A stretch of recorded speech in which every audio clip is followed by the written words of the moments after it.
Log in करा मुंबईतक.in वर। आपसे सवाल पूछना इसलिए जरूरी है क्योंकि आज सुबह एक बर्थ सर्टिफिकेट ट्वीट किया गया। यह दावा किया गया कि उस बर्थ सर्टिफिकेट में जो नाम है वो और जो कास्ट सर्टिफिकेट पर नाम है वो, उसमें फर्क है। उन्होंने स्पेसिफिक आरोप यह लगाया हुआ है कि यह बनावटी सर्टिफिकेट बनाया गया, कास्ट सर्टिफिकेट वो गलत है। इस तरीके का स्पेसिफिक आरोप लगाने की कोशिश हुई है। आपके तरफ से आप ही अगर दर्शकों को क्लैरिफाई कर दे इन दोनों चीजों के बीच में तो अच्छा होगा। हम आपकी साइड इसके बारे में जानना चाहते हैं। दाऊद तो ये तो पूरा फर्जी लगता है, वो किसने बनाया मालूम नहीं है, उसका डुप्लीकेट ही लगता है मुझे उसका देख के। उसका जो सर्टिफिकेट है वही गलत लगता है मुझे, किसने तो भी छेड़छाड़ी करके उसके साथ बनाया गया है। जब से मैं पैदा हुआ तब से मेरा नाम मेरे माँ बाप ने ज्ञानदेव रखा है। मराठी में उसको ज्ञानदेव बोलते, हिंदी में बोलेंगे तो ज्ञानदेव बोलेंगे। तो बचपन से मेरा वही नाम है। स्कूल से लेके, कॉलेज से लेके, एनसीसी से लेके, डिपार्टमेंट में भर्ती हुआ तब से लेके, रिटायर हुआ तब से लेके मेरा ज्ञानदेव नाम ही है। हर इसमें मेरा PAN card, Aadhaar card, income tax return, passport सब ज्ञानदेव वानखेड़ी है। और ये किसने किया है आपको सब मालूम है, एक ही आदमी कर सकता है, नवाब मलिक। वो वही ऐसा फर्जीवाला उसके हमेशा मुंह में रहता, फर्जीवाला फर्जीवाला। एक महीना पहले वो बताता है कि मैं फर्जीवाला। ज्ञानदेव जी, वो बर्थ सर्टिफिकेट झूठा है आपका कहना है, क्या उस पर कोई कानूनी कार्रवाई आप करेंगे? किया हुआ है, 100% करूंगा कानूनी कार्रवाई। ऑन रिकॉर्ड मैं कोर्ट में जाऊंगा, उसको लेके मैं कोर्ट में जाऊंगा। मीडिया में तो आपके सामने हूं, कोर्ट में लेके जाऊंगा। मेरे जाति पे किया, मेरे नाम पे किया, मेरे फैमिली, मेरे बेटा बेटी बहू, किसने भी इसने छोड़ा नहीं है।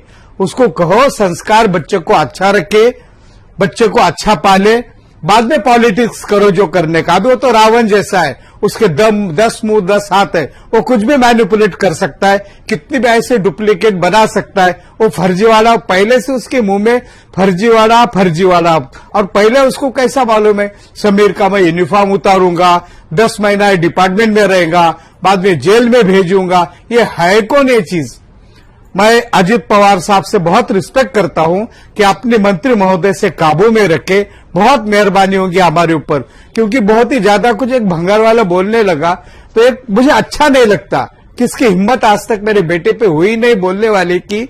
आज तक 15 साल हुआ ना, मैं 35 साल मैंने काम किया डिपार्टमेंट में, लेकिन आज तक मेरे बेटे के ऊपर, मेरे ऊपर कोई आज तक कोई उंगली नहीं उठाई।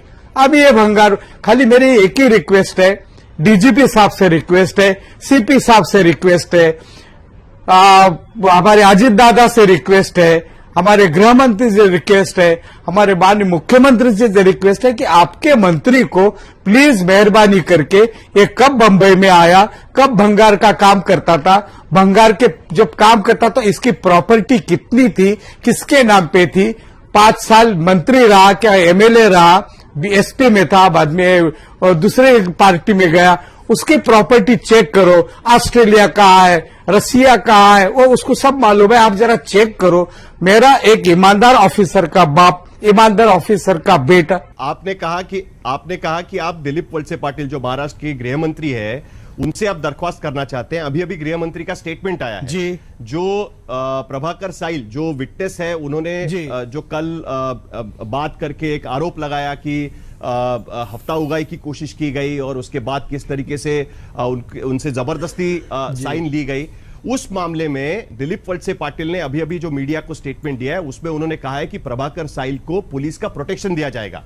और दूसरी बात उन्होंने कही कि सेंट्रल एजेंसीज का दुरुपयोग किया जा रहा है। नारकोटिक्स कंट्रोल ब्यूरो ये भी एक सेंट्रल एजेंसी है। आप खुद पुलिस में 35 साल रह चुके हैं, आपके ही होम मिनिस्टर कह रहे हैं कि नारकोटिक्स कंट्रोल ब्यूरो या जो सेंट्रल एजेंसीज है उसका दुरुपयोग किया जा रहा है। आप दिलीप वळसे पाटिल साहब को क्या कहना चाहेंगे? साहिल जी, मैं एक रिक्वेस्ट करना चाहता हूं। मैं पुलिस में नहीं था, मैं स्टेट एक्साइज यानी राज्य उत्पादन शुल्क स्टेट एक्साइज में सीनियर इंस्पेक्टर था, पुलिस इंस्पेक्टर। उसके बाद में ये जो आरोप, हाँ एक्साइज में, स्टेट एक्साइज में था, मैं इंस्पेक्टर था। मैं 19 साल बॉम्बे में था, 29 साल बॉम्बे में और 4.5 साल में पुणे में काम किया और पुणे से रिटायर हुआ।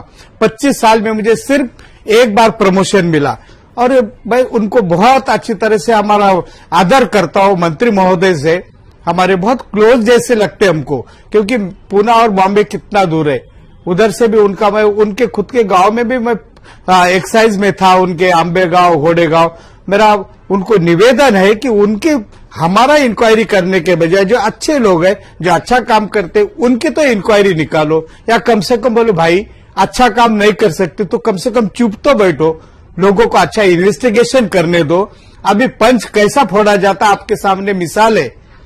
15 दिन के बाद एक पंच बाहर आता है, उसकी हालत देखो, उसका थोबड़ा देखो, उसको मारा गया, उसको 2-3 दिन रखा गया कहा, उसके बाद में उसका मोबाइल छीना गया, वो सब आपको मालूम होना चाहिए हर चीज।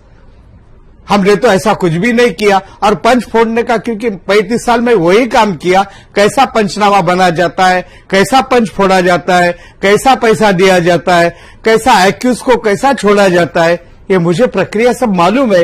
वही नवाब मलिक भंगारवाला वही यूज करा है टैक्टिस हमको बदनाम करने के लिए। नहीं तो कैसी हिम्मत होगी। ये 15 दिन तक ये पंच कहा था, आप पूछे उसको, पंच का आप चेहरा देखो जरा, वो पानी पी के बात कर रहा है, इतना उसको रात में मारा है कुरला में उसके। वो क्या करेगा बेचारा, जान के लिए तो कुछ भी बोलेगा, पैसा मिलेगा तो कुछ भी बोलेगा, तो क्या करेंगे। पंच यही तो तरीका होता है पंच फोड़ने का। आप आरोप लगा रहे कि नवाब मलिक मैं ने ये आरोप नहीं, जो विटनेस है 15 दिन के बाद ये पंच आपके सामने कैसा आया, किस हालत में आया, क्यों आया, क्योंकि ये सब पंच फोड़ने की, पैसा देके पंच को फोड़ने की, पंचनामा रिजेक्ट करने की, यानी जो भी कार्रवाई किया वो सब गलत है। ये हमको मालूम है कैसा हो जाया जाता है। और ये सब जिसके पास पैसा वही पंच फोड़ता है। अगर एक बार पंच फोड़ा तो पंचनामा गलत हो जाएगा, पंचनामा गलत तो इन्वेस्टिगेशन गलत हो जाएगा। दिस इज ऑल प्रक्रिया है सब। साहिल जी आपको हर चीज मालूम है। लॉग इन करा मुंबईतक.in वर।